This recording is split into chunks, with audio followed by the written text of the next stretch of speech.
start with our garlic bread by putting some salt in a bowl. To that salt, we're gonna add some finely ground garlic paste. And to the garlic paste, we add in our olive oil. The quantity we add depends on the amount of bread we have. And then we're just gonna stir that until everything is evenly mixed.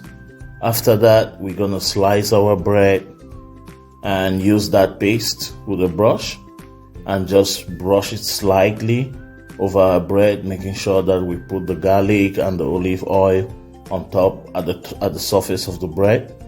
Then we'll cut it into two. You can cut it into as many pieces as you want, but for us, we prefer to cut it into two. And we use the rest of the olive oil to just coat that part of the bread that was not coated. Now we're putting it in our baking tray. After putting the baking tray, we coat the surface and we'll send that into the oven and leave it to get baked for just a few minutes. Next, we take our avocado. We're gonna peel it, remove the skin, and then pass the knife in the middle and then scoop it just as we're doing now.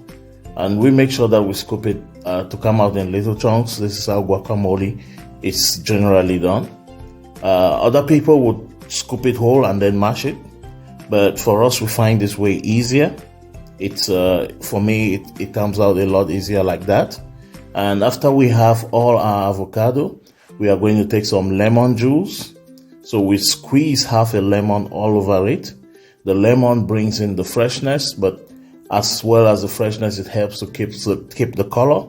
Because if you expose the avocado to the air without covering it with lemon, it gets brown. Then we use one tomato. We're gonna slice that, slice it into little cuts, more or less like dice it. After the dicing, the full tomato, we'll take half an onion. We'll do the same thing with the onion. We'll dice it very beautifully, nicely. I would rather a white onion, but that's what we have. Then we use our cilantro. We dice it as well. And now we can prepare our guacamole by putting in our cilantro and then putting in our diced tomato, onion. We put in our diced onion. And then the next thing would be our diced garlic. This is one thing you must always have in your fridge. And then we put in a little bit of salt and our diced tomato. So after putting in everything, we put in black pepper, which is obviously very, very important.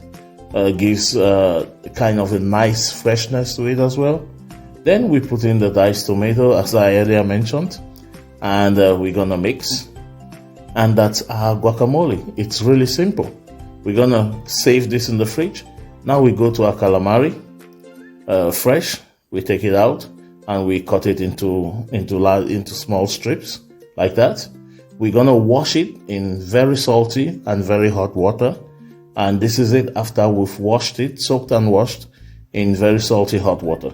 Now we're not doing the calamari in batter. And the next step is that we're gonna prepare our cucumber for the plating of the guacamole. Just gonna remove it in bit strips like that. If you don't, this is not a necessary step. Next thing is in hot water, in hot oil, we're gonna fry our calamari. Deep fry, no butter. The reason why we're not using butter is because Bento really likes them like that. But we're gonna do another recipe in which we prepare the butter and we show you how to do it. Now our bread is out of the oven, lightly brown, not too brown. Remember, just for a few minutes. And then we plate. We are using a mayo mustard sauce, which we made. There's a different recipe for it. Then we put our guacamole, beautiful, on a circle. You can put it any way you want. Plating is relative. We put down our, and then that's it. It's very, very simple. We've put down our calamari, and then we're going to make like a nest around the guacamole just to bring in a little bit more beauty on our plate. And then, again, as I said, plating is something you do like you wish. We put down our bread, and if you want some heat, we deep fried some chili. Maybe you want to mix that when you are chewing on the calamari. It's up to you, but that's just it. And there we go. That's our take on a guacamole served with garlic bread and you can see Bento absolutely enjoying it. If you like this and all our other recipes, click on like, subscribe,